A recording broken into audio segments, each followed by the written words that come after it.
Hello students, welcome to my YouTube channel. And आज हम कर रहे हैं क्लास 9 की मैथमेटिक्स की वर्कशीट नंबर 36 जो आपकी 25 सितंबर की वर्कशीट है।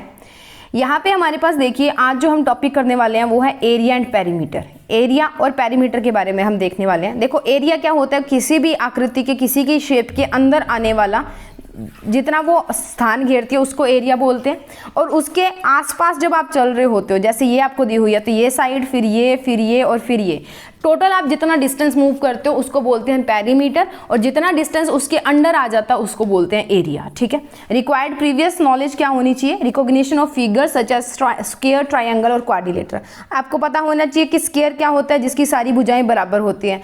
ट्रायंगल क्या होता है, 3 तरह के पाए जाते हैं, जिसकी इनकी 3 भुजाएं और 3 कोण होते हैं, यानी कि 3 साइड्स एंड 3 एंगल्स होते हैं। इसके अलावा क्वाड्रिलेटर्स वो होती है जिनकी 4 साइड्स होती हैं। ठीक है, इसमें भी काफ़ी सारे होते हैं आगे हमारे पास। So children, you have already studied about the figures of different shapes such as square, rectangle, triangle, quadrilateral and floor of your class room is a rectangle। तो हमारे पास जो क्लासरूम है उसका जो फ्लोर है ना वो एक रेक्टेंगुलर होता है, जिसका एरिया जो है वो हम कैलकुलेट कर सकते हैं। कैसे? पेरीमीटर, और पहले पेरीमीटर देखें तो क्या आएगा, 2 इंटू लेंथ इंटू ब्रेड्थ, क्योंकि मैंने बोला था पूरा बराबर जितना आप डिस्टेंस चलोगे तो पहले आप इधर जाओगे ये लेंथ है, फिर आप इधर जाओगे ये ब्रेड्थ है, फिर आप इधर गए फिर लेंथ, फिर ये आए तो ब्रेड्थ। तो 2 बार लेंथ आ रही है, 2 बार ब्रेड्थ, तो 2 बार लेंथ और ब्रेड्थ को ऐड करके उनको मल्टीप्लाई कर दिया किससे, 2 से, तो हमारा पेरीमीटर बन गया। वैसे ही जो एरिया होता है वो होता है हमारा L क्रॉस B। ठीक है। The unit of measurement for the length and breadth are taken as metre और सेंटीमीटर। मीटर और सेंटीमीटर में हम लेंथ लेते हैं। पेरीमीटर जो है वो भी हमारा जो है is also the length of the boundary of the given shape. अभी बोला बाउंड्री के ऊपर आपने चलना है। जब आप अंदर वाले हिस्से को कंसीडर करते हो तब तो आपका एरिया होता है, जब आप बाउंड्री को लेके चलते हो तब आपका पेरीमीटर होता है। तो पेरीमीटर की भी जो यूनिट्स है ना वो हमारे पास सेंटीमीटर और मीटर में हम लिखते हैं। तो जब भी आप पेरीमीटर निकालोगे ना तो आपने मीटर और सेंटीमीटर उसके साथ लगाना है, वो डिपेंड करता है कि आपको क्वेश्चन में क्या दिया है। वैसे ही अगर हम एरिया की बात करते हैं उसकी जो यूनिट्स आती है वो सेंटीमीटर स्क्वायर और मीटर स्क्वायर की आती होती है। ठीक है, क्योंकि लेंथ गुना ब्रेड्थ कर रहे हैं तो एक लेंथ वाला मीटर और एक ब्रेड्थ वाला मीटर, तो मीटर इंटू मीटर, मीटर का स्क्वायर हो गया। ठीक है। अब उसके बाद में क्या होता है, as you have find out the area of triangle. हमने एक एरिया ऑफ ट्रायंगल का भी फॉर्मूला पढ़ा था कि एरिया ऑफ ट्रायंगल होता है half into base into height या परपेंडिकुलर। ठीक है। To calculate the area of a right angle triangle we can directly apply the formula by using 2 sides containing the right angle triangle. ये हम apply कर सकते हैं कब, जब हमारे पास area of right angle triangle हमने निकाला हो। तो जैसे आपको नीचे एग्जांपल में दिया हुआ है, in a right angle triangle A B and B C are taken as base and height. Therefore right angle triangle का एरिया क्या होगा, बेस इंटू हाइट। बेस कौन है, बी हमारा ए बी, और हाइट कौन है, बी सी, तो हमने यहाँ पे रख दिया, हमारे पास उत्तर आ गया। वैसे ही इक्विलेटरल ट्रायंगल का हम निकाल सकते हैं। इक्विलेटरल ट्रायंगल में आपको क्या करना पड़ेगा, जो आपका परपेंडिकुलर है वो निकालना पड़ेगा अगर आप ये फॉर्मूला यूज करते हो। ठीक है। आप और भी फॉर्मूला यूज कर सकते हो, वो होता है √3/4 a², ये लिख लो। ठीक है।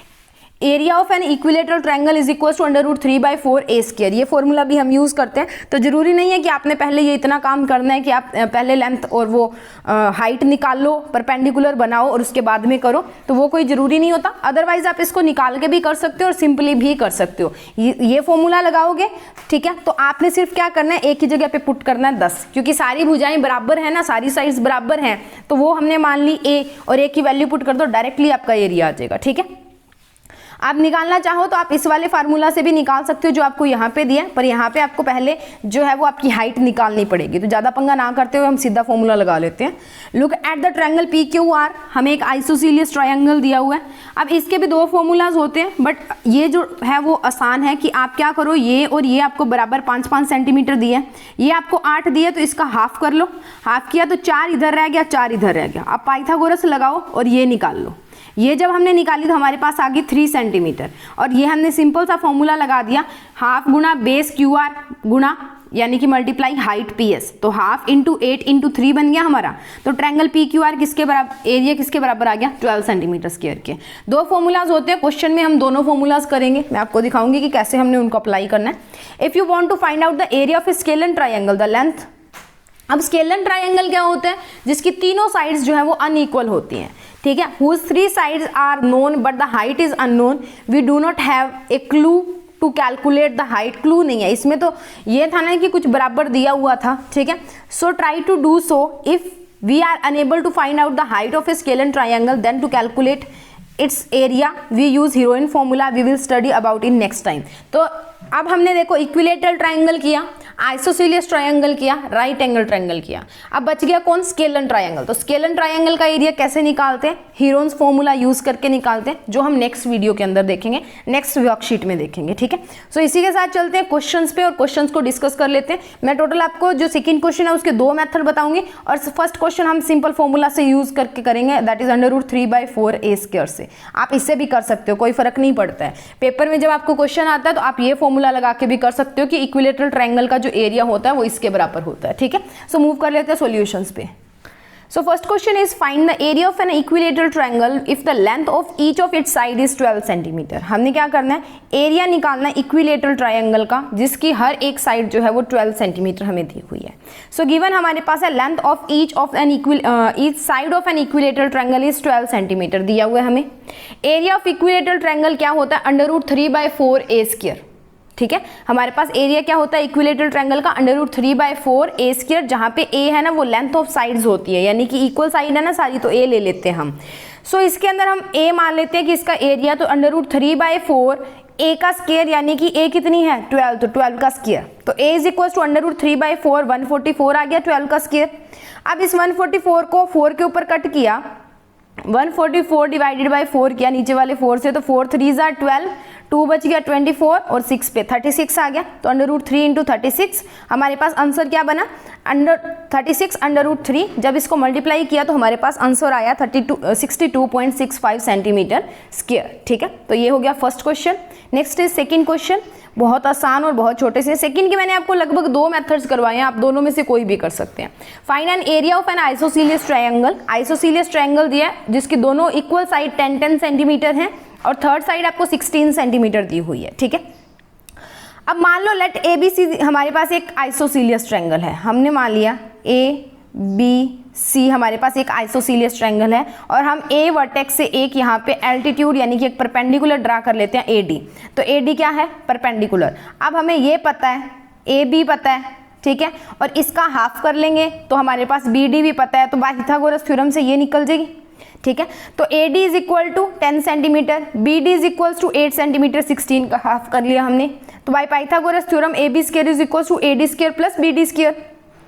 सो गिवन हमें ये दिया हुआ है, AB की वैल्यू पुट की और BD की वैल्यू पुट की, हमारे पास AD आ गया that is equal to 6 centimetre, height h आ गई. सो आइसोसेलियस ट्रायंगल का जो एरिया होता है that area is equal to half into base into height. Half into base हमारे पास जो है वो हमारी BC बन रही है, तो हाफ इंटू बेस कितना है हमारा 16 और हाइट अभी अभी हमने निकाली है दैट इज इक्वल टू 6. तो हमने इसको 2 से इसको कट करेंगे 8 बचेगा, तो 8 इंटू 16 इज 48 सेंटीमीटर का स्क्वायर. नेक्स्ट एक और मेथड भी यूज होता है जब हमें सिर्फ साइड्स दी होती हैं, तो उसका एक फॉर्मूला और भी होता है. हमें B बेस दिया हुआ है 16 सेंटीमीटर और A यानी कि इक्वल साइड्स की लेंथ दी हुई है 10 सेंटीमीटर. तो एरिया जो होता है वो होता है half into √B² A² minus B² divided by 4 into B. ठीक है, ये होता है. हमने यहाँ पे A की वैल्यू लिख दी 10, तो √10 का स्क्वायर माइनस 16 का स्क्वायर डिवाइडेड बाई 4 इंटू 16. तो हाफ इंटू 10 का स्क्वायर 100, 16 का स्क्वायर 256 डिवाइडेड बाई 4 इंटू 16. तो A कितना आ गया, हाफ 100 माइनस 64, इसको कट करोगे 64 बचेगा और बाहर मल्टीप्लाई कर रहे हैं हम 16 से. 100 माइनस 64 इज 36, 36 का अंडर रूट कितना होता है 6, बाकी एज इट इज रखा, तो हमारे पास बन गया हाफ इंटू 6 इंटू 16. ठीक है, ये बन गया हाफ इंटू 6 इंटू 16. तो उसके बाद में हमने कट किया, इसको इससे कट किया तो 8 आ गया, तो 6 8 जार 48 सेंटीमीटर स्क्वायर हमारा आंसर आ गया. ठीक है, सो इसी के साथ हमारी वर्कशीट ये यहाँ पे फिनिश होती है. ये सेकंड मेथड है जो मैंने आपको करवाया है, देख लो, आप इस फॉर्मूला से भी कर सकते हो इसको.